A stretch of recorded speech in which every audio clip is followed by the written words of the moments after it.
Hello, I'm John Glover, and today I'm joined by Colin Frame, founder of Stellar Omada. We're here to explore the side of entrepreneurship that doesn't always make the headlines, the struggle, the setbacks, and the sheer mess of building a business.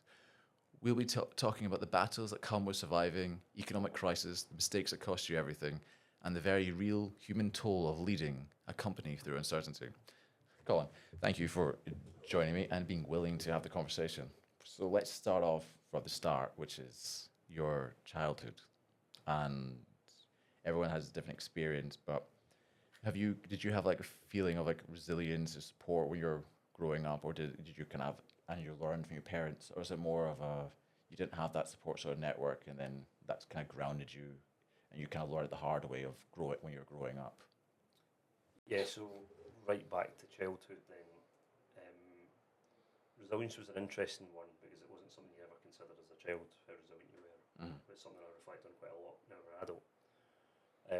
So when I grew up in a place called Biggar, it was actually a small village just outside Biggar, grew up on an old farm, which we had to move out of kind of when I was very young, so like 5, 6 years old. Moved into a caravan. So we actually stayed in a caravan for 5 years while we were building a house. Mum and dad were in a position where they couldn't afford to get a mortgage, couldn't afford to buy a house. So we ended up building a house literally from scratch. So it was an interesting childhood living in a caravan for. It was the best part of 4.5, 5 years. So when we were probably 5 to 10. So we went to our first school from the caravan. Went through many winters in Scotland in a caravan. It's not great, but that was kind of when I reflect back on it, quite a resilient part because it was like didn't really know any better. Mm. You just lived what you had to do in life, and yeah, it was an interesting time. We also weren't from a kind of privileged family. We Mm. were very much hardworking parents. My dad was a haulage contractor. We had very little in the way of kind of like, I'd say the additional cosmetic things that you have nowadays. Back then, it was a slightly different world. Not that old, but it was a slightly different world where you didn't have the same cosmetic type things that you'd have nowadays. Like, and I reflect back on it quite a lot about my own son's now 9, and it's comparison of like what you used to get as a kid when you were like getting your breakfast and things. And I used to like have a treat of getting the mini cereal Oh, boxes you used to get with Cocoa Pops and everything yeah. else, and you'd like a variety. Whereas that's the kind of stuff we buy now, like way too many of these type of things we just buy because we can. Whereas when I grew up, I was actually kind of we used to go and shop in the Safeways. I don't even Mm. know if Safeways still exists. I So highly doubt it, but you used to get the no frills crisps and you used to get the no frills kind of food and beans and everything. Anyway, it was kind of a slightly different life that I grew up with than what I'm living with now, and that was where when we talk about resilience or kind of consider resilience now, I didn't really see it as resilience. It was just didn't know any better back then, and it was a question about like, is that then different from what my own son will have now when he's grown up? Will he have the same kind of experiences and kind of challenges that we did? I heavily doubt it.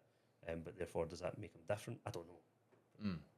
And when you look back at it, were there moments growing up that made you reflect or feel like that were different about risk and work or leadership? When you kind of look back at it now, you kind of look at it and going, actually, that moment in my life, in that childhood, that particular moment is the moment that kind of shaped me to what I am. Possibly, and when you think about risks, I've never really had to risk much because when you start from zero and everybody's born with nothing, you don't really need to worry about risks. For me, it was always a directional piece that says you just got to be aiming in the right direction and growing in the right direction as an individual, from a value perspective, from kind of a number of investments you make.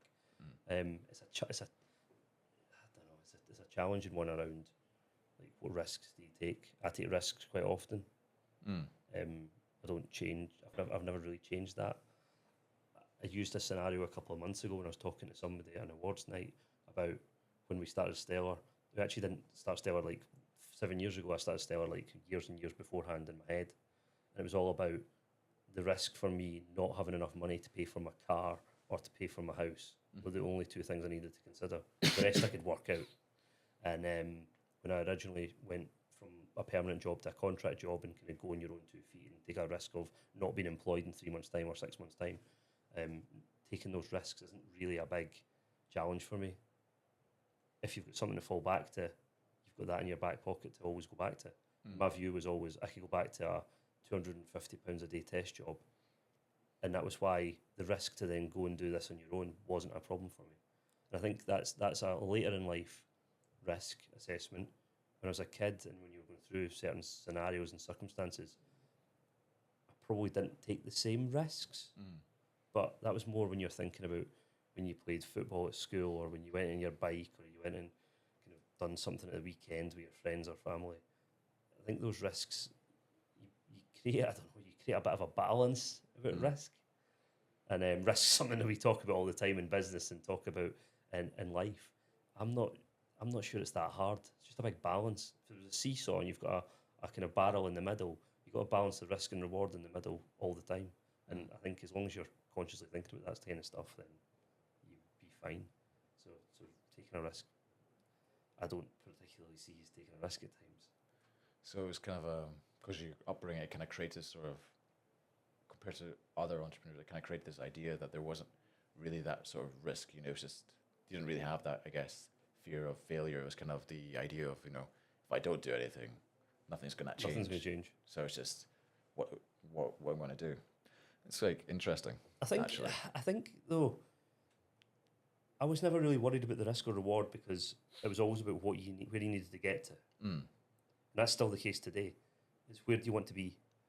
And I think from time to time you maybe lose sight of where you want to be or what you want to be doing, and therefore you've got to really consider what you're aiming for.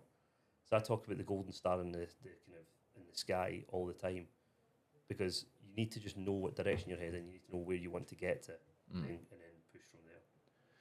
And so you mentioned that you fact that Stellar was kind of founded in your head years ago. So are we talking like in your childhood, or like kind of more really? Yeah, So it went that far. Probably depends when you determine whether you're not a child or not. So when do you determine that?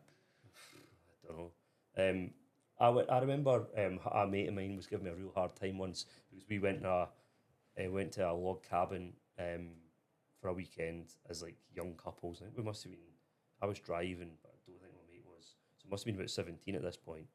And I remember like counting all the log cabins and like thinking about that's 180 quid a night. I think it was 180 quid a night. Thinking about if you got utilised for like 60-70%. And back then, by the way, I didn't know what utilisation was either. How many nights can you rent it out? It's pretty simple. And then I remember thinking about like if you could just get a big enough bit of land in the right place to do that work, then actually that would be the ideal scenario, and you could easily make money on it. And then it was about how much will it cost you to build it, how much will you make on it, and that wasn't Stellar, by the way. We weren't ever going to build log cabins and live in them. But actually, funny enough, years later, I actually have a hotel that's got log cabins. But at the same time, it was about the idea and about the stuff that, unless you think about it or live and breathe it, nobody's going to teach you. I mean, everyone wants to tell you how there's these grand schools of thought and books you can read about it all and everything else. I don't actually consider it to be that complicated. It's mostly common sense. Like, doesn't take you that many kind of like round trips in your head to work out that if you're not making money as a business, you're not going to last long. No. So you need to go through some basic common sense things to work out. But back to the question, what was I? I was probably 17 then. Before we got to that, I worked as a joiner and a builder and a mechanic and an electrician for a couple of weeks at a time after I left school at 16. And there was no real, again, back to the risk question, there was no real risk or anything. I just went and worked.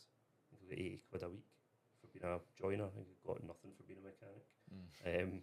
But it was about just the experiences, and it was at that point I was like, I really want to do something bigger, better, and then kind of build for the future. So was there anyone that kind of shaped, you know, your decision on making you want to kind of take that leap to build Stellar? To build Stellar, a lot of the people that are probably still around Stellar in some cases now, we're all part of that same decision making. There's kind of levels and stairs in the kind of the career path that once you get to a certain level, and I got to kind of like project management, program management type level in a professional corporate career, it all just becomes a bit of a blur. And there's I mean, you can obviously aim for the top jobs. I was always slightly hindered by those top jobs, maybe in my own head rather than actually stopped by them, but stopped getting to the CEO of the bank, which was one of my original objectives. And people laughed at me. People thought it was like never going to happen. Certain people didn't. Certain people were going to actually crack on. If you've got the ambition to do that, crack on. But when you look at then trying to get up these stairs, the stairs disappear, the ladder disappears, and you think about what do you want to do as an individual? What do you want to do in the world? Like, you got to take a step back and look at the wider, what do you want to do? And that was what helped build the whole Stellar piece, which was about, let's just do something different. Look at all the lessons we've got, right? Corporate life is and becomes boring. You go through appraisals every month, you go through appraisals every quarter, you go through appraisals every half year, end of the year. Let's not do that in Stellar. Let's do it totally different. Let's get rid of grades. Let's not have like tier A, tier B, tier C, tier D. Now, to be honest, we have actually brought them back into Stellar because we couldn't count any other way. But just look at all the things that you want to do and find a way to do them. That's what Stellar is. I was just having a chat actually in the interview a minute ago before I joined you, which was about we don't have a structure. That doesn't mean that we don't have structure.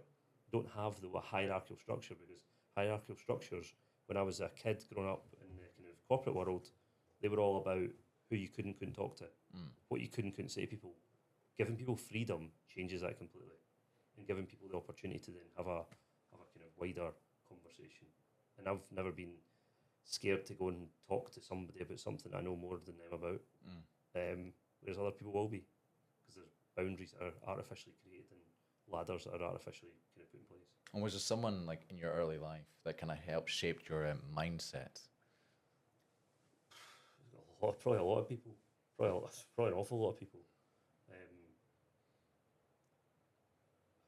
There's so many answers to this. You meet you should take something from everyone you meet, whether it's good or bad. Nice to take loads of stuff from different people. People genuinely just want to be happy. So you see people just genuinely had no interest in kind of what was going on in the world, didn't really bother about anything, were just happy. And you've got to take the kind of like what makes them happy. Like, they might have nothing. Like Michael Finnegan, who's one of the kind of big helps for me in my kind of later career with Stellar. He goes through a load of the stories around athletes and kind of successful kind of business men and women. He talks about the homeless man that was in Manchester selling paintings, and the CEO of a company in Manchester walked past every day, and the homeless guy's so happy to see him, so happy to kind of talk to him and say, "Hello, how's your day? I'm amazing." And the guy, the CEO, who's in like £500,000 a year, is the most miserable person in the world. Those types of things you got to take into your kind of view and go, what makes you happy? So a big part of that was people when I was growing up that were just like happy with nothing. You got to be happy. Got to have fun. So don't take yourself too serious. Don't take anybody else too serious. Got a good mate, actually Stuart, who you met earlier. He was always the kind of happy clappy, makes fun of himself, makes fun of everybody else. Tries not to go over the boundaries around kind of what you can and can't say, but it's just like makes things about being a little bit more funny. And there's a lot of people who shaped that. Mum and dad, they were always very like kind of like aggressive about you just do your own thing. Don't worry about anybody else. It's like, fuck them. Like, it doesn't really matter. Like, that's somebody else's problem. And that's kind of part of the kind of the, I'd say the real embedded just grit and determination. And when you were kind of setting up Stellar, did you have any kind of concerns, or not really concerns because you didn't really have any, that risk sort of thing? Did you kind of like have any sort of issues, like fails, kind of, or mistakes you had to learn from when you kind of set up the company and go, oh fuck, this company might not survive, and I've just like launched it? That happened all the time at the start. Like, people will never realise how close to the wind we got a lot of the time. Money was the biggest killer. So, like, nobody teaches you like what you should do and what you should and shouldn't do. Cash flow became a big problem at one point. At one point, I remember I was in this office, 2019, January or February 2019, and our wage bill had quickly grown to about, I think it was about 50 or 60 grand a month. So people, that was their salary. Like, you couldn't miss it.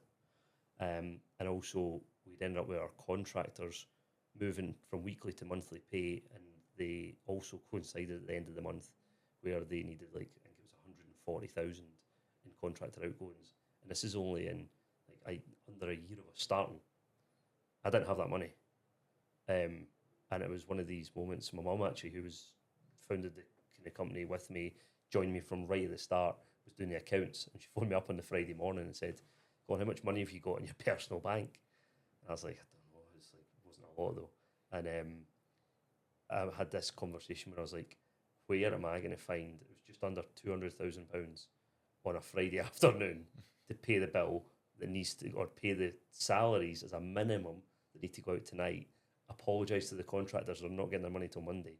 And we worked through kind of like a sequencing process of how much can we raise, how much do we need to raise, how do we then build that into the next couple of days. And it was like one of those oh shit moments. Like, it's like, shall we just shut the door? Like, this is not going to end well. But what I realised is you can't stop. You literally cannot stop. There's no way you can stop. And what did you, I guess, made you feel like, okay, you talked about your risk and said you didn't really have that mentality of, you didn't really see much of a risk, but at this moment you could see that you're going to lose a lot. You could potentially be homeless, bankrupt, considering there's a lot of money. What made you kind of go, I can do this, like I can push through, and here's how we're going to do it? And what was kind of the process? Let's walk through it, and how do you do that? I think first of all you got to sit down and just write it down. I never used to. I don't write much down either. Actually, I go to presentations and take nothing with me.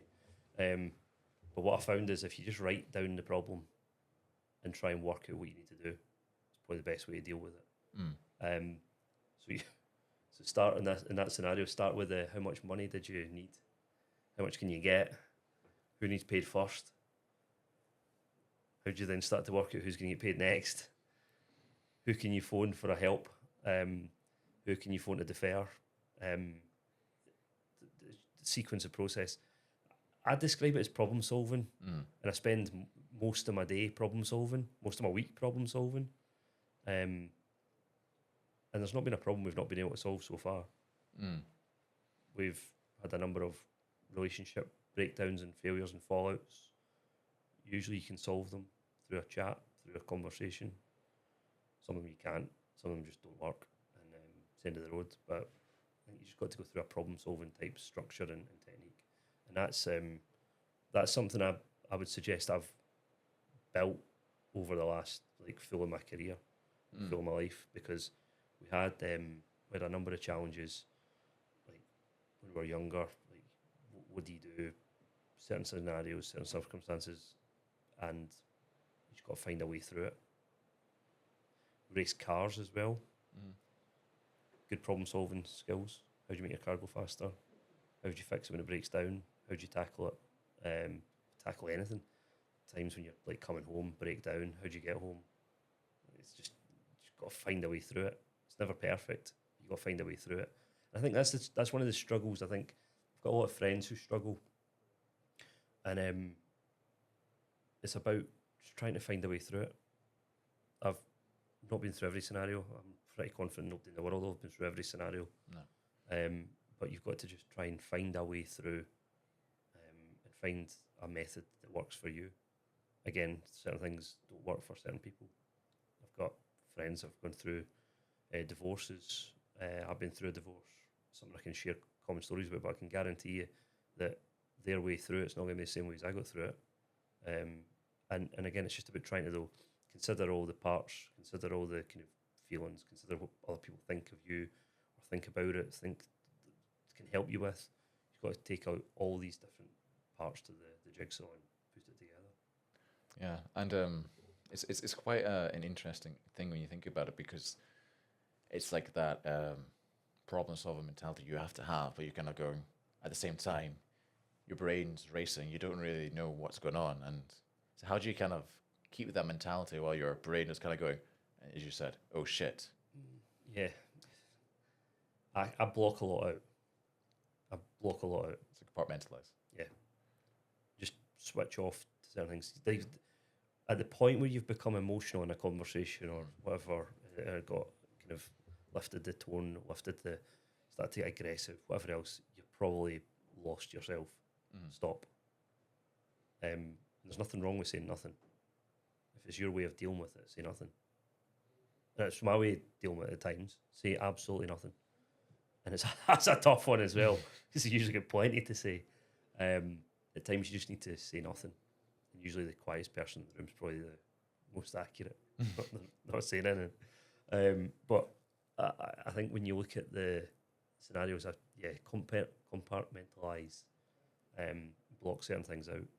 Like I've went to certain meetings, like pretty senior meetings. We've been going for bids and like should be quite exciting, high energy type events. And I don't know whether it's just my personal kind of fortune or unlucky position. I've had some really hard kind of messages. Like people have died before we've went into meetings, and I'm like, how are you meant to tackle that? And all I do is block it out. If you just lock it out, don't lock it out forever. I think that's one of the things you should really think about is don't lock it out forever, but for the position you're in at that point, will it change anything? Will it help you? The answer's probably not. I think you've got to try and lock it out and then move on, deal with the situation you're in, take a moment at some point in the not too distant future and then go back to it. It's quite an incredible sort of mindset to have, actually, is to be able to do that, because compartmentalizing is not the easiest thing that not many people can do. But then, is that kind of going back to your childhood? Is that kind of something you had to do then to just get through because it was quite difficult, as you're saying? Possibly. I mean, I share this with a lot of the folk in Stellar. I don't have many friends. Probably plenty of people want to be my friend. I know a lot of people and I chat to a lot of people, but would I really say they're my friends? Probably not. And I've always kept my friends group really, really close and really small. And I think that's part of that kind of like that was back to my school. That was back to like being a tiny kid. I grew up in a tiny little village. I grew up in a kind of small area. Remember going to high school was quite daunting because you were going from we were a class of like 5, 6 in our primary school to then like classes of like 30. And you were going and it wasn't a massive school. It was kind of, I think we would have been 90 or 100 kids in our year. But that was like scary in its own right. It's probably a similar process. You don't need to talk to everybody. You don't need to then engage in everything that goes on. You can shut things off, switch them off. And yeah, developing an understanding of that's probably a really good skill that I subconsciously or unconsciously built over the years. I use it literally once a day, if not more. I've been getting a hard time this morning about what I've got to do this weekend. Like, if you go into overdrive and you're thinking, I need to do this, I need to do that, you just break yourself quickly. Just shut things off, switch them off. If you've got something specific to do, focus on that, and then come back to your scenario later on. Again, I actually break more own personal rules about writing stuff down. Because if it's a business problem or it's a specific problem, like the money was, you write that down. I should maybe write down more of my personal circumstances, like the 50 things I've got to do at the weekend. If I get 10 of them done, I'll be lucky. But write them down so I can score them off. And again, we go through a lot of leadership classes and teaching and everything else, even in Stellar and the wider corporate world we work in. And a lot of people talk about writing all this stuff down and like build a list and don't do any more than 3 things. Zoe, our CFO, was giving me a hard time the other day because I created a list when I was sitting beside her. The list was about 20 miles long. She's like, you're never going to get that done. So I'll give it a go though. And I'd actually quite happily finish that day being happy I gave it a good go than actually not having a go at it at all. Yeah. Or going, I've done 3, high 5. No, that's not the same for everybody because there's a lot of people I know that are really happy when they do 3 things. And I talk about doing things in 5s. So I kind of, you just got to try and work out when you can and can't do that as well. It's a circumstantial thing. And was there a moment in Stellar that you kind of misjudged a person or partnership or strategy that you look back on going, if I didn't do that, it could have changed the trajectory of where we are? Or a moment that moment is the same thing of it could have, if you didn't do it, it could have changed it to the company, didn't really survive or something.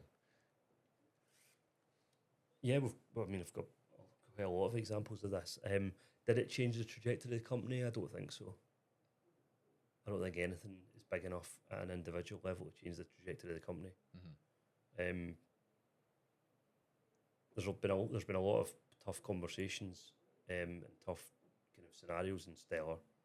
I was fortunate enough in my corporate life and through my career years in the banks to kind of meet a lot of really good people and kind of build a really good relationship with them, and they were a big part of why we started the company and how we started the company, because they all got behind it, and a really strong team of kind of older guys worked with me, and most of them have now retired or kind of fell away. Mm-hmm. The more disappointing or upsetting thing is that some of them we don't talk to now, and that's just the way of life though.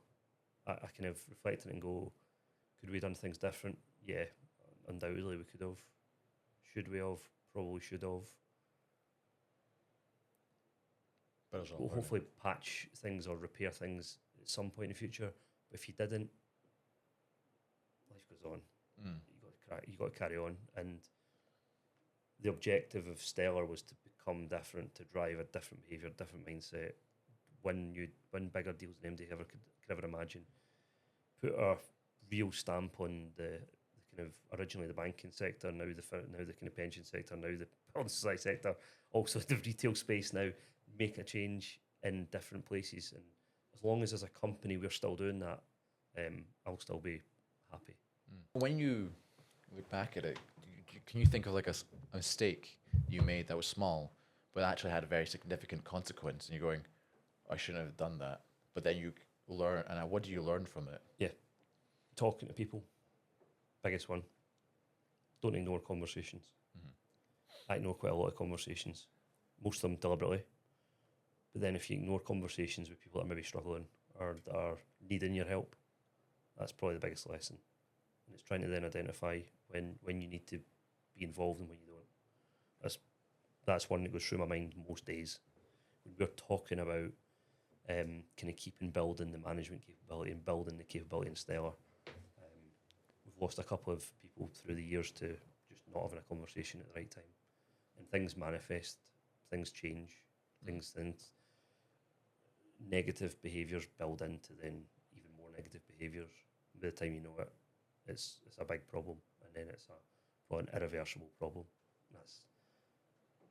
I think that's probably the biggest lesson, and there's a number of those scenarios I've seen and been involved in. And because I'm seen as the leader of the business and the kind of the guy that runs Stellar, even if I'm not involved in those conversations, I still get the blame for them, or the company gets the blame for them, which naturally then falls to me. That's a tough one, and trying to then intervene and get involved in at an early enough stage to stop that happening is one of the biggest, if not the biggest, lesson we've got. And it's tough because time's always against you. Sometimes it doesn't need a conversation; it just needs a message to push the conversation along and catch up at another point. But it's trying to then keep on top of all those moving parts and have the chats at the right time. And then when you did that, was there kind of like at the times, did you ever have like a mental health sort of issue related to it because you're going, you felt really bad and you're like, or did you, because you're the way you had you compartmentalized things, you didn't really have that sort of like, okay, you kind of compartmentalized that, you moved on, but that you learned from it, so you didn't make mistakes again. No, you get you can't ignore it when it's personal and people involved. You can't ignore it. You need to go back to it at some point, and it's usually in a quiet room. At some point, you'll have that thought process, and then restart it in your own head and go through it and go through it again, go through it again. And that's what's the toughest, because you've then got to switch it off again. But you got to learn. Because if you don't learn, then it's just going to happen again. Probably worse. So yeah, I've been through a scenario where we've had individuals who have suffered a lot, and it's probably been it's probably been us that's caused it. I say us in the wider company, because we've not dealt with something, or something's happened, or sort of miscommunication, or whatever else has happened, and it's trying to then ignore enough of that. That's probably another partly compartmentalising it, but then being able to then kind of take the right bit from it and move whatever you need to do forward, and then go back to the whole scenario. So we are quite reflective. I say quite reflective of my own self. I try to go back through every scenario and see, could we have done something different? And if the answer's no, then you kind of got to park that. If the answer's yes, which it is in the majority of the cases, you got to really think about what you could do differently, what you could learn from it. I think as humans, everyone starts from zero and has to learn all these lessons on the way. Yeah. That's the toughest thing, especially with the age of us as a company, the age of me as an individual. I think that's one of the toughest things. And does it kind of ever because you're talking about the hierarchical structure, you kind of brings you a bit of shame sometimes. You're going, well, I didn't want that to happen because of, this is the whole hierarchy thing that you didn't want to happen. You're trying to create differently, but then you kind of accidentally fell into that trap. Yeah, you do. The hierarchical thing's really easy to say, really hard to do. Yeah. But the early days, it was really easy because everybody was there. Everybody was part of the journey. The more you then spread out across client, the more you spread out in terms of teams, capabilities, products. You create more silos. Silos are not good for MD. You always want an artificial boundary or a wall between things, but creating a silo creates a vacuum of communication, and as a result then causes problems somewhere. So having the ability to then kind of remove those barriers, remove the hierarchical chat is a daily challenge. So do you have a structure, or is it kind of you still just you have to deal with it day to day and then hope that there isn't a silo created, or you just keep on top of it, people Keep it as flat as you can. I think that's the compromise. Keep it as flat as you can. So stick to the principle of keeping a structure flat, but also keep enough boundaries. It doesn't mean that everybody in the company comes to me, or everybody in the company goes to the kind of heads of. It's trying to create enough of a structure without having a hierarchical structure in place. And when you look back at the creation of Stellar, you got successes, incredible successes. You built it within 12 months. You got 3 million contracts. How did you kind of get to that stage that you had the contracts, you had the high growth, and you look at it and you're going, we grew fast, but these are the mistakes that made going, we need to learn so we don't make that mistake because they're serious mistakes that we could have had impact. Money was mistakes. We had contractual mistakes. We had wrong hires. They're all part of that. Let's say well-rounding that you need to go through as a company. There's no book, no process, no trodden path that anyone can tell me exists that's going to tell you how to run your own company or build your own company. You got to navigate your own way there, and you got to learn the lessons. You got to move forward. Same as like kids getting involved in sports. Like they don't learn without challenge. They don't learn without going through the hard yards. And again, we talked about this earlier in your cars. I've been racing cars for most of my life as well. You see the newbie that comes in and is really good, then it's easy to beat them because they've not learned the lessons that you need to on the way through. There's a lot to be said about that. And again, at times experience beats kind of skill and kind of money and whatever else. But it's also, it's not their fault, they're just learning. But they're also kind of going through that curve of how many lessons do they need or learnings do they need before they actually adopt them and then not make the same mistake again. Did you, have like a mentor or someone that kind of you looked up to or you talked to kind of to help you get through those initial challenges because of you're still learning? Was there someone that you kind of went, I could talk to and go, hey, can you help me get through this? Yeah, mentors has been the biggest part of my life. I've had mentors right from a young age, and mentors has been that kind of guide, that honest opinion. You maybe don't like the opinion all the time, but it's an honest opinion, and it's somebody you can trust enough to then take that valuable kind of bit of insight and use it to your advantage. I think you're naive if you're going to get a mentor and then not listen to them. It's the years and years of experience that you're not going to get handed to you in any way, shape or form. And I went through, I don't know how many mentors actually. I was talking about running a big event actually for all the people that have helped me in my life. Probably next year we'll do that. And again, there's so many.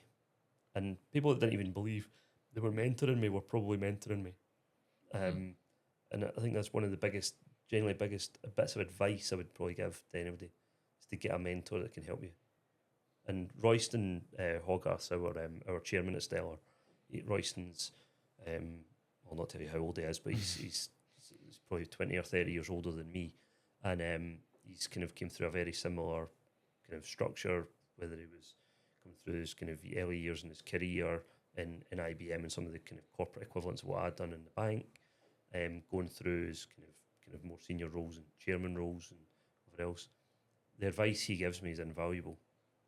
And he's also got quite an interesting personality as well, which allows me to learn more about his personality and how I can learn from his personality. So he always says, is it going to help you worrying about it? And you've got to ask yourself that most of the time. Like my Mrs. Kirsten will hate me for this. She worries about nearly everything. She worries about what I'm going to do the weekend, and I plan my life like to the day before I'm doing something. I plan it. Like, I joke with Stuart about I'll invite people on my 30th birthday dinner, which was 9 years ago. I'll invite them next week.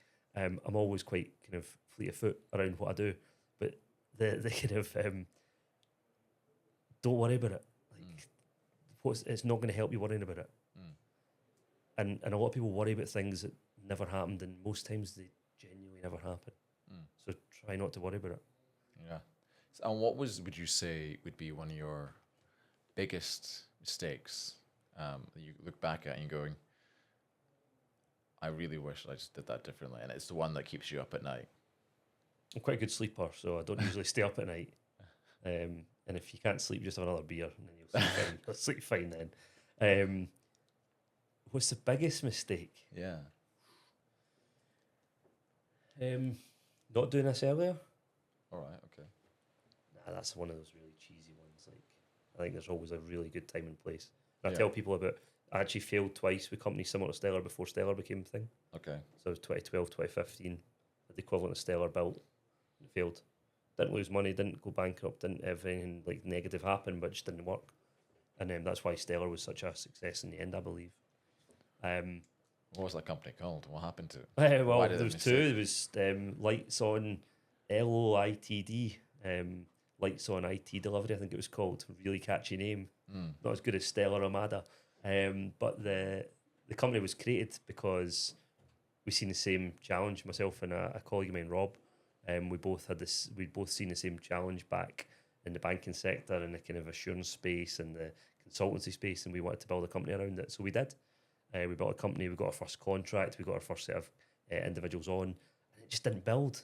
Just didn't build from there. It was like we were too focused on the inside of the kind of what we were doing to kind of deliver the business rather than building on the business.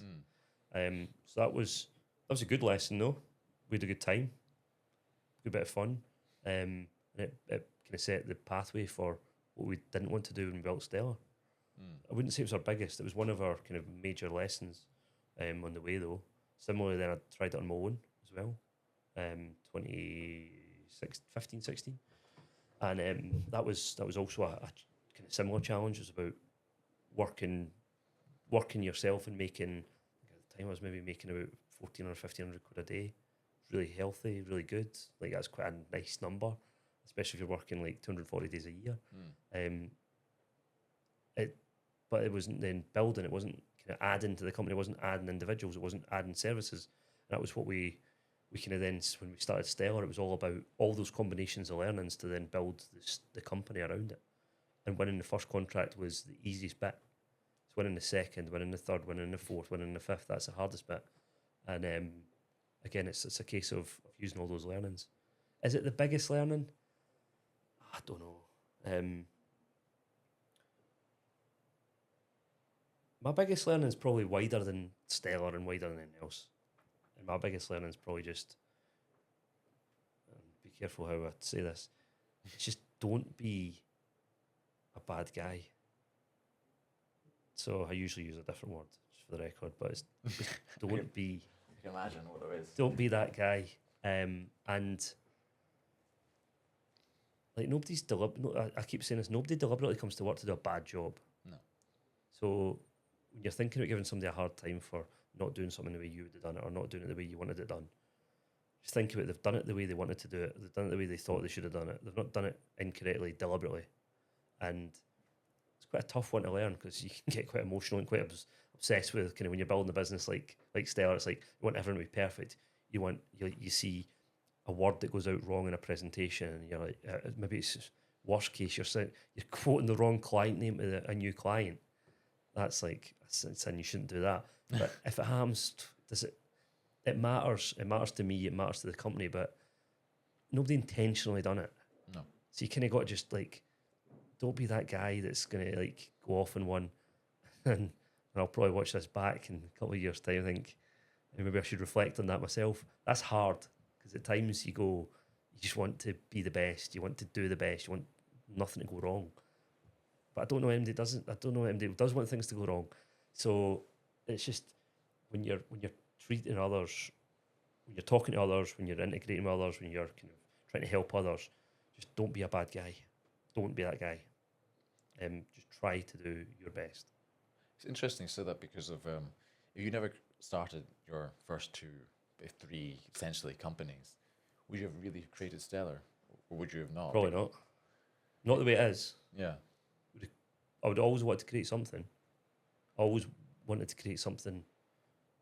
And it's interesting because 2018 when we started Stellar, I never had a site that said we're going to hit 10 million. Now every year I'm like, right, 50 million in 2027, we're going to hit 50 million revenue. I genuinely couldn't have seen that coming. And it's quite a strange one because I'm thinking, people will watch this going, how couldn't you seen that coming? I genuinely couldn't. I didn't have a desire to hit a certain number. I didn't have a desire to do certain kind of objectives and outcomes. We just had a desire to build something unique, build something different, build something that was going to really change the world.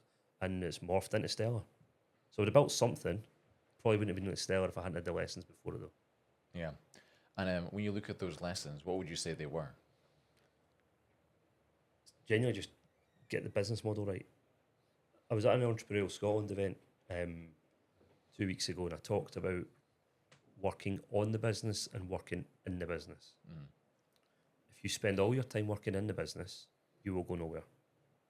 Because all you're doing is delivering something that's in front of you. You work on the business, you're looking at all the moving parts. You're looking at whether you're in the right location, whether you're being seen by the right people, whether you've got the right relationships, whether you've got the right structure, whether you've got the right strategy, whether you've got the right product set up, whether you've got the right people that are doing certain jobs. That's working on the business. That's looking on. That's taking a zoom right out and look down on top of it. Look at all the moving parts and reflect on it. And again, I'm not sure what the percentages should or shouldn't be in working in or working on the business, but my job day to day usually ends up being working in the business, and you got to take that step out. You got to take that step right back out. You got to be working on the business. I would say probably half the time. And then was that from one of the second, third, or was that kind of during the Stellar you kind of realised you had to step out? 1, 2, and 3. All right, yeah, genuinely. So you kept kind of 1 and 2 you kept had repeating exactly that the same mistake. problem. Yeah, 1 and 2 had exactly the same problem, and then 3 we quickly jumped into that same problem again. So Alright. in 3, first client, still big client of ours today as well. I ended up buried in there. I ended up becoming the CIO, which is like a formal permanent role for another company. Like, I'm just becoming that guy who's working in another company again. Like that's not the objective I set. So you got to take your step out of there and you got to go and find the next job. Yeah. And what we done at that time was actually went and done a program director job again in another customer. And I then ended up working in the business full time. And I don't do things by half. I'll be working 90 hours a week on this. And therefore, you're not working in Stellar. You got to take that step out. And that's why it's a blend. Some weeks you can do it 90% in the business, 10% on the business. But you got to get that balance. The week after, you got to be 30, 40, 50% on the business rather than in the business. So it's a constant lesson. And it's really easy to bury yourself. So we're trying to bid for a big public sector gig just now, which first thing I'm going, right, I'm going in there. That's brilliant. I can do that job, no problem. I'll show them how it's done. And it's because I can go in and do the job, but that's not the answer. It's not the answer. And that's why it's a lesson that you need to constantly reflect on. Working in the business, working on the business. So that's probably your biggest actual lesson, is that one? Happens every day as well. Even today, I was getting embroiled in financial reconciliations and suspense, which I love because it's really, really interesting. And I also have this competitive nature where I want to be the best at everything. But it's not going to help Stellar. No. It may help us short term for maybe a day, but it's about what can we do now to build that capability out and really build a different kind of business around it. So when you were working like 90-hour weeks, you probably still do. Did you ever kind of experience, burnout? Like the idea of, the fact that you're tired, or like some people like have different sort of sensations that it affects everyone differently. Or did you because of the way you're kind of rigged your body, it's just like a process, it didn't really feel anything?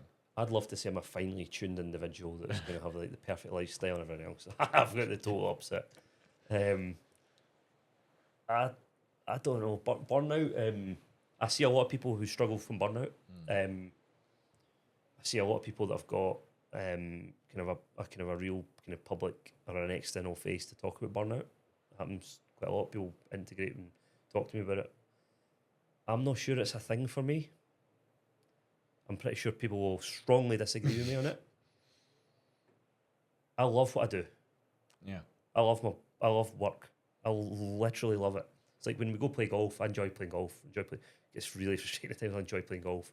I enjoy playing five-a-side. I enjoy going like drinking. I enjoy socialising. I enjoy everything. I enjoy a lot of stuff. But I really love working. And I think that's the difference. I don't feel it as a chore at all. Genuinely don't feel it as a chore. I could get up at any time of the day and night. I could work 24, 48, 72 hours. I could work right through because I love work so much. And does it, because you're working all this time, did it have did it have any sort of impact on the family life? That you're going, actually, I should have taken a step back and going, I need to prioritize this as well instead of just focus on my business. Yes, it's great, but it's a big learning of, damn, I should have done that instead. Yeah. So I've been through a divorce. I've got a son. When you look at the lessons you learn or the scenarios around loving working so much and being in work or not engaged with your family for a lot of the time does cause friction and does cause challenges. There's no getting away from that. And I talked about this actually with the Edinburgh Business Stories about sacrifice. You choose your own sacrifices. I choose to do that. I don't want people to judge me on it. I won't judge them on it. You choose your own sacrifices and you choose your own balance. And I think that's one of the biggest kind of debates that you can have about whether it's burnout, whether it's challenge, whether it's kind of like getting your priorities wrong. You got to prioritise pretty well. Like, I'll never miss a football match. I'll never miss a school event. Like, these are the things you just don't miss. That doesn't mean I don't work like every other hour. Like, you just make it work.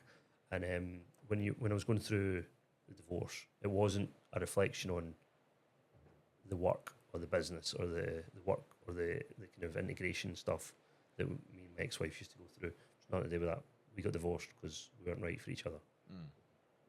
And it's a real deep soul-searching thing you're doing after the event. Could you have worked differently? Could you have been in a different place at different times? Could you have removed yourself from certain situations? I wouldn't change it. I wouldn't change it. And that's because it's a long, long road to then review all these things and really understand what happened, why it happened.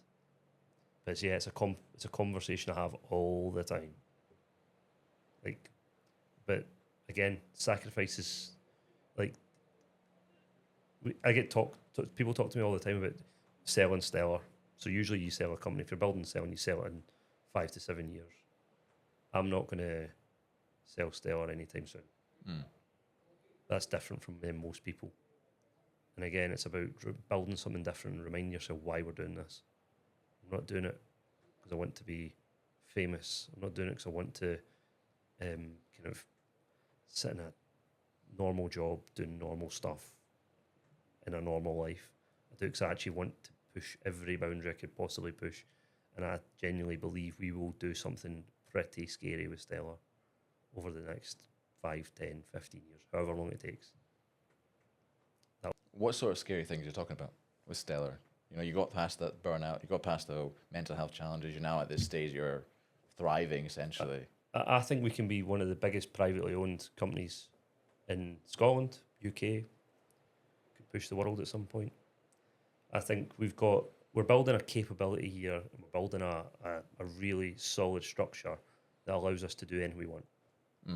We're breaking into all kinds of new stuff just now. It's pretty cool. And we're doing lots with sport, doing lots with football, doing lots with Hearts. We're also in the process just now of kind of scaling up dramatically. So we'll double the company again in the next couple of years. We're going to probably look at 2027 as our year where we can get to the 50 million revenue. From standing start not that long ago, it's pretty cool. We've got British Growth Fund involved from 2023. I'd love to kind of roll on again with another private equity, but if we don't, we'll go ourselves. And when you did the private equity, this is a challenge that many founders, entrepreneurs have, is the term sheet. It's understanding it so they don't accidentally sell too much, or they don't accidentally go, oh, I've lost all my control and I'm building it.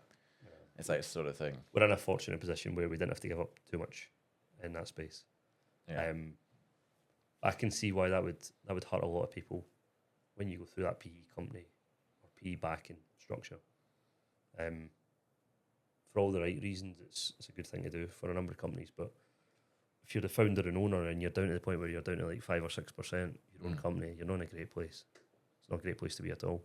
So we were well conscious of that, and I had a huge support from Royston, from Mark, from a number of the other kind of what were advisors, now directors of the company, to ensure that we got the right balance. And it was one we kicked around a lot. We kicked around an awful lot, because obviously we grew in the company from scratch ourselves, which I was obviously the majority and whole owner of. It's now a case of having another seat at the table, and we got on really well with BGF. They're I'd say a far easier to work with private equity company than some of the ones I met. I can imagine. Yeah, there's a lot of stories I've heard. Yeah, I wouldn't always believe all the stories as well. If you've got the right ambition, the right target, the right structure, the right behaviour, it's good. Talked to somebody the other day though who went through this and wanted to build a company with this big, massive ambition, which I hugely admire, and then finished up by telling me they were going to work like half the time. I was like, how does that work? I'm pretty confident your investor will want you to work half the time. I'm pretty sure they bought you and the company, so whether you like it or not, you now work for them. Nah, I jest a wee bit, but all they want is for it to be successful. That's why they've invested. And you need to go through the forming, norming and storming stage. We're now into the norming and storming stage, where we can now really focus. Because you take a bit of a plateau after the investment. We went through a bit of a dip, and we taken quite a hit on the year after the investment, and it's taken to this month, September. Last month we equaled our value that we had the couple of months before they invested. So we had a pretty kind of flat 18 months. Oh, why did that happen then? Is it due to the investment, or is it just due to the economic climate and you have to deal with the... We lost a big customer, was one of them. A lot of things didn't happen the way we wanted them to. We had a big bid on the go at the time. We had a big customer we lost. We had a couple of things that just didn't convert fast enough. These are, again, if you're purely looking at it from a financial perspective, you've only got a fraction of the picture. We were building so much a different model, and a lot of the investment we taken was to aid the building of the structure. So for a long time, it was just me doing biz dev and sales. We had a small central capability in the middle, and it made everyone else working on client. the big part of how do we scale and grow is you've got to invest in the management team, of which we've now got in place. You've got to invest in the biz dev structure, which we are in the process of building. It feels like climbing Mount Everest, but we're continuing to build. And you got to keep on really challenging yourself around the infrastructure and the kind of the model you need to build the growth. And that's why we've kind of floated or kind of like flatlined for a while. But October will be our biggest month ever. And then I'm not predicting we're going to start going down. We are only going to go on the way up. That sounds good. We moved from 1 customer to 2 to 3 to 4. Now we're at the kind of 12, 13, 14 mark. It was hard to absorb that model at the same time. Yeah. And when you were building, obviously, I just want to go back because I forgot to mention, did you have any struggles when you were going through the pandemic? Because of that impacted many businesses, or because your business is kind of unique in its structure, because of what you're doing with telecommunications. You might, this is where a lot of people, or anyone I'm talking to about this, I say COVID helped us. COVID was a massive, massive accelerator for us. And that's because, believe it or not, you spend more time working. That's why I'm obsessed with how long you work, like how hard you work. In COVID, when you were getting up in the morning, you weren't wasting your time trying to get ready for schools. You weren't going to the commute to work. You weren't travelling. You were pretty much at your desk early morning. And whilst it was actually really tough times, I used to come and sit in this office, actually, this office we're in just now, I used to come and sit here and look at the window going, what the fuck's happened to the economy? Like literally no cars, no planes, nothing. I used to go, this is weird. This is not right. But I used to then go back and go, I tell you what though, we've got loads of space to build a company here. We've got loads of time, loads of space. And it was a bit more relaxing as well. So we actually, we created a load of side projects, which weren't kind of client funded or client driven during COVID, which united the company. So we were working because we're working weekends on this stuff as well. Because what else are you going to do at the weekend? Only so many times you can go for a walk and jog around your garden or do what you're doing. So we ended up working like Saturday mornings, doing a Saturday testing shift. And it used to be a good laugh. We used to all get up in the mornings, join the same call and have a chat to your pals, and became really good friends with a lot of people. There's actually a guy who went and done his own kind of company after COVID, who I worked with close, Craig Short. And him and I used to be on morning, noon and night, like just chatting about like what we're doing with this new business we're building. We created a business in 6 weeks. Another one, which we eventually wrapped up just for the record as well, just because it was a really stupid idea. But it got everybody together, and the lessons we learned by building that company was phenomenal. And what were the lessons then? Well, firstly, don't believe anything marketing tells you. It's usually shite. The e-commerce world and the search engine optimization ain't that complicated, but everyone tells you how hard it is. We learned that you can't sell stuff for £1. You need to sell an awful lot of stuff for £1 before you make money, especially when you're paying people to do it. Customer research is invaluable. Just ask your customer. The lessons we learned from that was just phenomenal. We also built loads of really good relationships. I talked to a lot of the people we built relationships with back then as well. We have a laugh about it.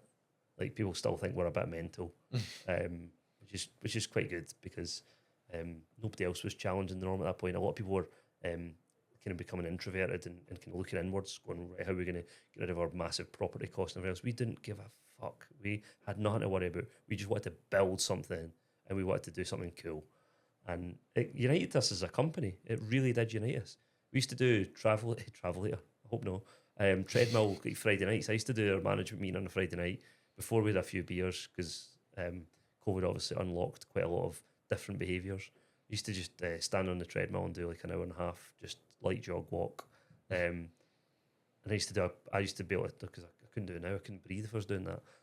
But I used to do it in the middle of doing a team meeting and just do a big briefing about what have we done this week, what have we learned, what do we think about it, what's happening in the world, what's Boris whacking on about now, what's the message for Nicola Sturgeon. We used to have a laugh about it.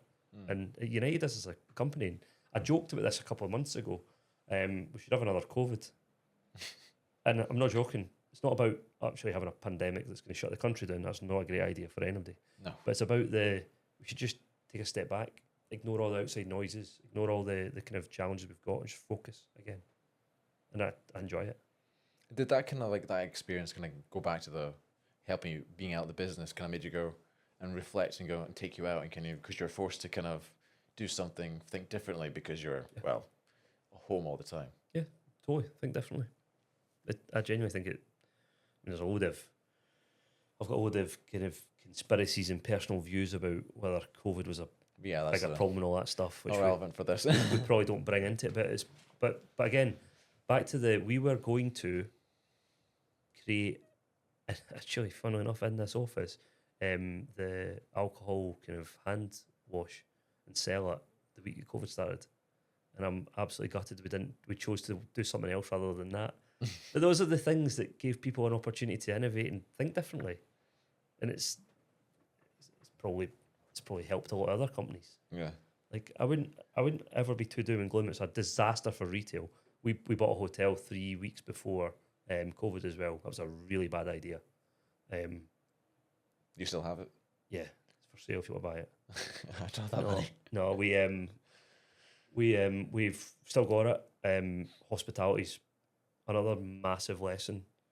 Don't get involved in stuff you don't know anything about. It takes you a long time to get up to speed with hospitality.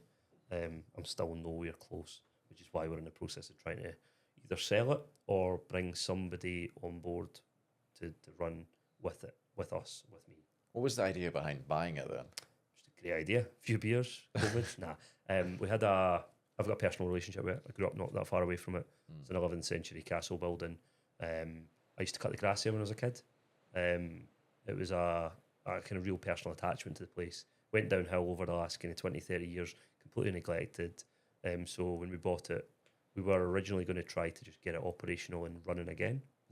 When COVID kicked in and retail and hospitality went through the floor, we then reset that plan and we renovated the whole place top to bottom. All the infrastructure that had been going wrong for years, windows, heating, water, hot water, everything that you could have restructured and sorted in the building we done through COVID.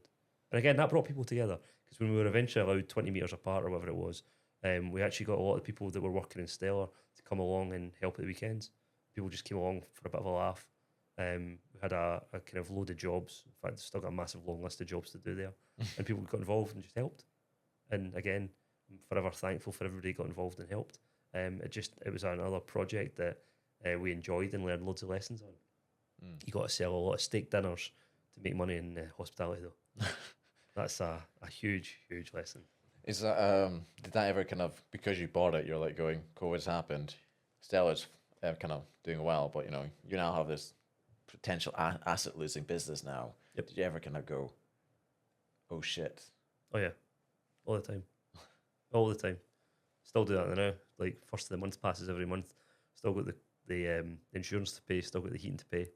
Still got the kind of cost of it. So that's definitely an oh shit moment. And I think back to the folk. One of the other things I talk about as well as on the business, in the business, is focus on what you're good at. I knew nothing about hotels. I still probably know a fraction of what I need to know about hotels. I know nothing about hospitality. I still only know a fraction. There's people that have been in this game for their whole life. They should have been taking this on, not me. And that's probably the biggest lesson. And everyone will go, just hire somebody that knows what they're doing. That's easier said than done. And again, it is a big old short moment. Yeah. I genuinely, I mean it, like, what with 20, 25, if I can get the right deal in place with somebody, I'll still retain the majority of it or even a fraction of it. I don't really care. If somebody can make it work, I'll be the biggest cheerleader and help them.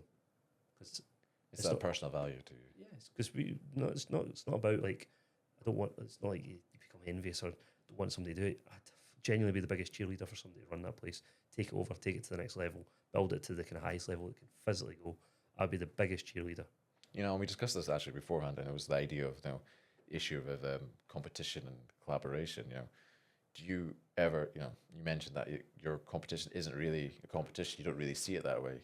Is that kind of, how did that kind of come about, that mentality? The fact you see it as like a way to kind of advance or, just to do your own thing and kind of collaborate with them and work together. I don't think it just clicked one day. I don't think it was a kind of like one day euphorical moment where I just realised that we shouldn't be competing. It's about, and I used the analogy earlier on about the football, a game of football or a game of rugby, whatever you want to use. If both teams are winning, which is physically impossible in that type of sport, if both teams are winning, then what's the problem? Everybody's happy. If you can get more than two, and you get 3, 4, 5 people winning at the same time, brilliant. So when we talk about competition, and we're obviously peer compared from a kind of software test perspective in Edinburgh with other companies. We're peer compared with change partners with all these other kind of digital transformation companies in Scotland and the UK. I genuinely don't see them as competition. And it's not because I'm being big-headed or in an ego about it. They're in the same business to make money. We're in the same business to make money. Crack on. Just don't piss us off. Don't get in our way. We'll not get in your way. Do your own thing. If you, I watched actually. Do you know I was watching the Ryder Cup at the weekend? All right, yeah. And obviously massive spectacle, really great event in America. Ignore all the kind of the bad publicity around it, but Rory said something on the Sunday night at the end of it. He said, if the American fans, he said he was around with Chef, or I think it was on the Sunday. He said if the American fans had focused on supporting American players, they might have done better. They were more interested in kind of getting at him, getting at the Europeans, than they were about supporting their own nation and their own players. Now, if you taken that analogy back into business, and if we were in competition against a made-up testing company in Scotland, what's the point in us trying to disparage them or trying to get one up on them? There is nothing we can win in that scenario. We're not going to do any better ourselves. You got to look at your own house. You got to look at your own bids. You got to look at your own structure. You got to look at your own costs. You got to look at everything in your own terms and forget everything else. Yeah. No, that's a hard one. Being Scottish actually is quite an interesting subject, because I think we're quite a passionate, obviously, industrial revolution back in the kind of 60s, 70s. If you've ever watched the Grand Tour and Clarkson talks about the Scottish inventions, it's like the longest list in the world compared to other countries. There's a reason that happened. And I think it's about the passion that we have, the enthusiasm, the drive, the additional energy, the patriotic nature to us. But then there's also a huge negativity that comes with that as well. And there's a lot of people in Scotland. I know people that talk about me. I know that talk about my pals that are all about like how it's like an envy thing or a don't want you to do well. I just laugh it off because does it help them? No. Does it help you? No. So therefore, why'd you do it? And I think that's a real kind of real balancing act in Scotland and probably the wider UK as well, if I'm being honest. I think there's a bit around. You look after yourself though.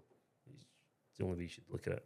Yeah. You know, what's more striking is the fact that there's 72% of entrepreneurs that are directly or indirectly affected by mental health issues.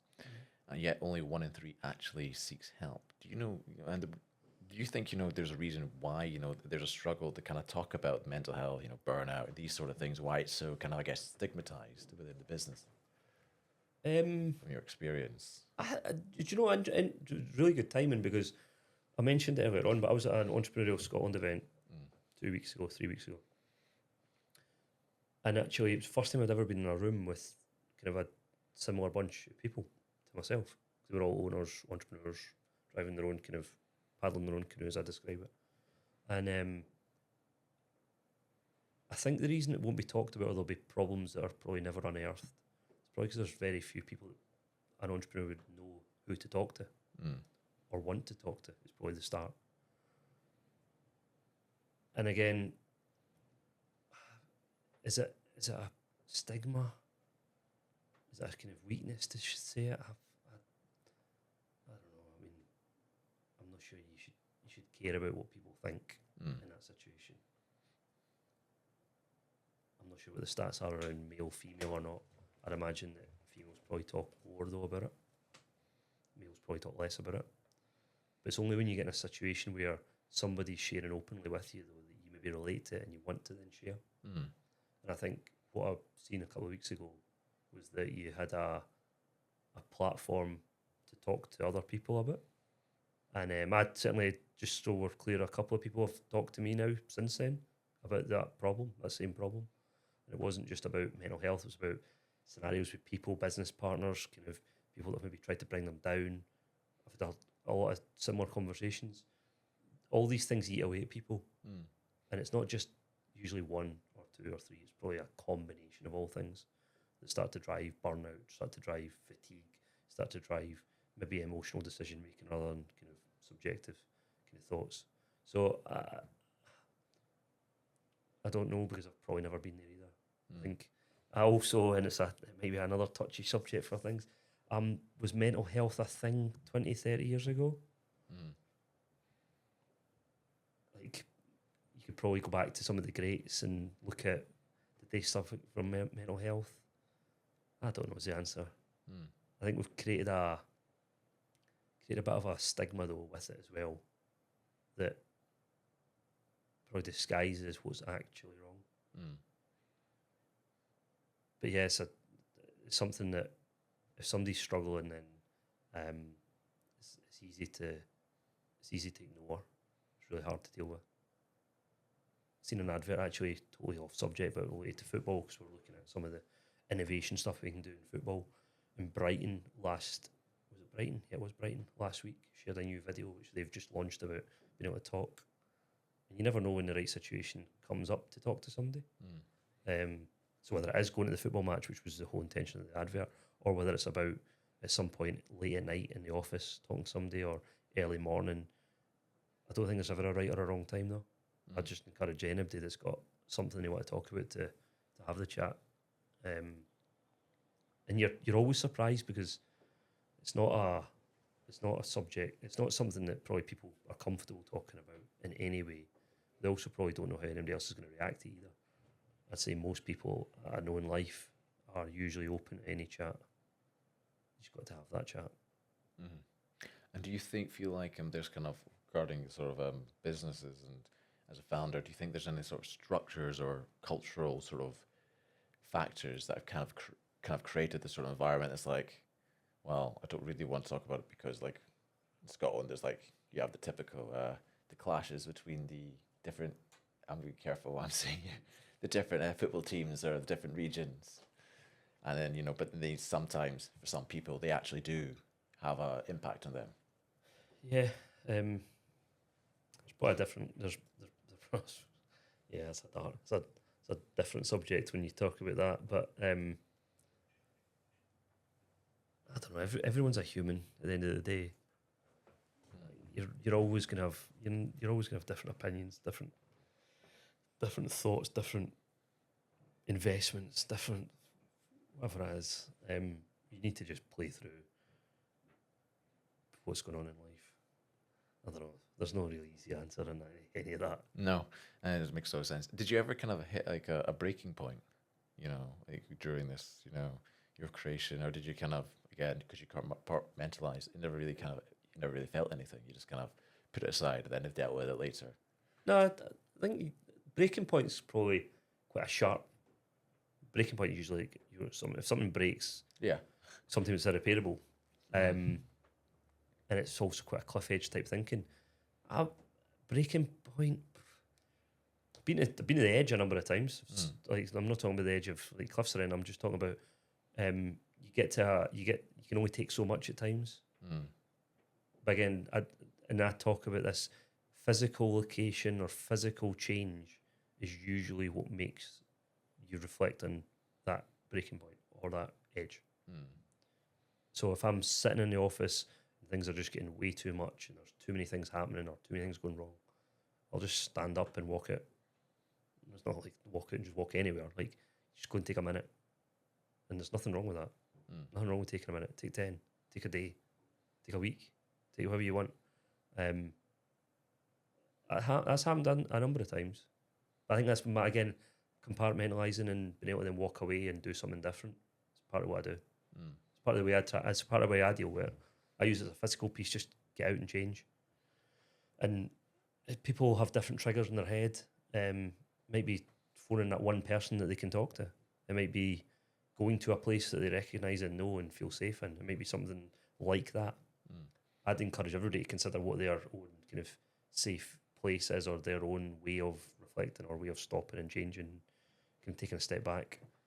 Because if you do get to a breaking point, you do need to take that stop Mm. Yeah, and then did you, when you did kind of go through these phases, did you kind of, how did you kind of recover from it? Was it just literally, again, the compartmentalizing? Focus. Or was it kind of, you know, you had like your mum or your dad, you just go and give a call and say, hey, I'm at breaking point or at the edge, you know, can just chat. Yeah, I wouldn't have phoned my mum or dad. That's an interesting thing. Not because it wouldn't have helped or anything, but it's just like it's like a in my compartment. It's about working out what you need to do yourself. Mm. I think that helps you more than anything. You can take advice from anybody. Yeah. You can have the mentor talk to you. If anybody talk to you, talk about anything. You just reflect and change the conversation if you need to. I think it's just taking that step back and finding your own way. Mm. And it's never usually the same way. I remember when I moved out my house when 2021, moved out. Well, didn't actually have a house at the time. Ended up, I wouldn't say I was homeless because that's an over exaggeration. But I didn't have anywhere to stay, nowhere to stay. I could have went to plenty of places, right? But I ended up staying in the castle for a short period of time, in one of the log cabins, which was horrific because it was like the loneliest place in the world. So it was like, that was worse. But I worked out quite quickly and then went back to then like a sense of close to reality, which was come to Edinburgh again, where I work every day and my son goes to school every day. So it was come back to there, and then I stayed in a hotel actually just down at the Novotel at the Edinburgh Park. Stayed there for about 3 months on and off, and I was there for like a month solid at one point. And it's those points where you've just got to reflect and think about what's the key things you need in life. Mm. So I needed somewhere safe, secure, with nobody to bother you, out of the way, kind of like just a structure. And actually, one of my mentors years and years and years beforehand had said to me, the one thing you don't do is kind of give up your own kind of safe place in your house and your kind of structure and everything else. And I let that happen. And then I kind of like then wondered why it was such a problem. I went back through that process and went, right, just let's get things back in normal. And we kind of got a flat rented. Then it was like next step was kind of like get some furniture. Then it's like, right, start rebuild. And it wasn't rebuild from scratch because it was in a fortunate enough position, but it was rebuild from a point, and then use that as an opportunity to never go back there. Mm. And then that's worked well for me since. Yeah. I don't think going to a log cabin is probably the wisest of ideas. I was freezing as well. It was a stupid idea. What made you do that? Just a thought in my head. It's a great shout. Like it's free. I don't need to worry about anything else. I've not got much stuff with me. Everyone's packed. I can just go and stay there. And I remember it was like, I don't know why it was so dark. I remember it being really dark. And I was like walking over with my torch and my phone going, I was like, what the fuck am I doing? Like, what am I doing here? Because I was working until like 7, 8 o'clock at night. This is about October 21. And I remember just going like, I'm going to get up in the morning. It's going to be dark again. It's going to be freezing cold as well. And I've now got to try and get back to Edinburgh for work or school drop-off. And just went through this kind of process of going, this is something I do not want to be doing. Mm. And if you realise what you don't want to be doing, it's quite easy to work out what you do need to do. And the answer was, sorry, your life. There's almost kind of a hero culture around founders, you know, hustle, sacrifice, working hundreds of hour weeks and days. You know, do you think, you know, that the culture is part of the problem with that? Or do you think it's something else that's kind of creating like these sort of things? Hero mentality. Who doesn't like a hero though? I don't know. Is it culture and stigma? I don't know. I'm really not sure. I don't ever consider myself to be a hero in any of this stuff. I think I always want to do the same job everyone else wants to do, the best job you can do. Do you believe, you've got to believe you're doing the best you can be. You've got to kind of remind yourself why you're doing it, what's your values, what's your background, what's your drive, what's your reasons. As Michael would often remind me, what's your reasons? And I don't know, is there a stigma attached to it? I don't think you get there without it, if I'm being honest though. Like, what's the best position in the world to be given, to be handed it all on a plate and not work for it? Like, you're an only Fools and Horses fan now. Yeah. Only Fools and Horses is one of my favourite things. And Del Boy, when he gets to the end of the kind of the journey, and they've won they've sold the watch and they've got all the money in the world, and Albert's crashed his boat into the bridge, and Rodney's got his flat, and Del Boy's living out in the country, and he loses the hunt. I think he loses the hunt, and the hunt is the getting the suitcase and going out there and hunting for the this time next year I'll be a millionaire. I think that's the bit that you can't lose, or that we probably lack the understanding on. Like, if you take that away tomorrow, and I don't know if, like, so scenarios always going through my head and others. If you were to sell Stellar tomorrow and all, fly it off into the sunset with somebody else running it, what would I do? What would the hunt be? What would the chase be? Would it be happier? I'm not sure. I'm not sure I'd be happier. Maybe happy for a day, a couple of days, maybe a week. But what would make you happy? You got to go back to that. What makes you happy? I'm really happy working. That's why I don't see as a hero or as a like extra hours and everything else. And you got to enjoy it. And if you enjoy it, crack on. Yeah, no, that makes perfect sense. And just one more question to the final one, which is there kind of an artifact or something that you still have from the start of your creation, your journey, you have just as a reminder of where you started? Aye. I've got plenty of artifacts. In fact, I'm a hoarder. I've got loads of stuff. Is there an artifact though that I have? I think it's pictures, to be honest. I've got loads of pictures. We run a Stellar birthday party as an example every year, start of September, and every year we take pictures, and you always look back on it the year after and think how cool it was and how amazing it was. Those are the memories that kind of sit with me all the time. The parties and the stellar behaviour we had to get us there. So the pictures are a big thing. Is there a physical artifact though? Don't know. The caravan's quite cool. So first office we had at Stellar was a caravan, which is quite ironic that I lived in a caravan when I was a kid. You still have it? Yeah, still got it. All right. It's down the side of the cabin, down the side of the shed at Mum and Dad's. It's got a registration in front of it, ST13LAR, same registration as my car. That's quite a cool artifact. Yeah. Stellar. We've got the caravan. Go and sit in the caravan and like reflecting times. That's still there. It's a long journey since then. It's quite a cool journey since then when you think about it that way. What other artifacts have we got? We've got some cool stuff we've obtained over the years. Gilky and I, who you've met, like to take a couple of artifacts from events when we go with them.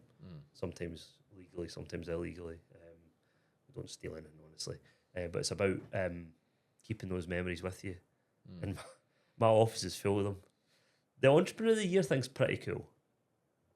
So, like, did I ever think in my life I was going to be the British Business Entrepreneur of the Year? Never ever considered that. Never even got close to that journey. But to be awarded that May this year, that's probably the coolest and best artifact I've got. Sits right in front of my telly at home every day. And it's pretty cool. What's his name? Boomtown Rats. Boomtown Rats, I Don't Like Mondays is my favourite song because that was the song they played when I went Bob up. Geldof. Yeah, he was there. So Bob was doing the presentation. We're Rob Brydon, Sting, and John Swinney. And that was the bit that song will always remember me of that. Might get the Boomtown Rats to my 40th now. Although I think they've got one good song. I wouldn't say there's probably going to play 40th though. Yeah. All right. Well, thank you for taking the time to talk to me. This is the Burnout Files. Thank you for watching.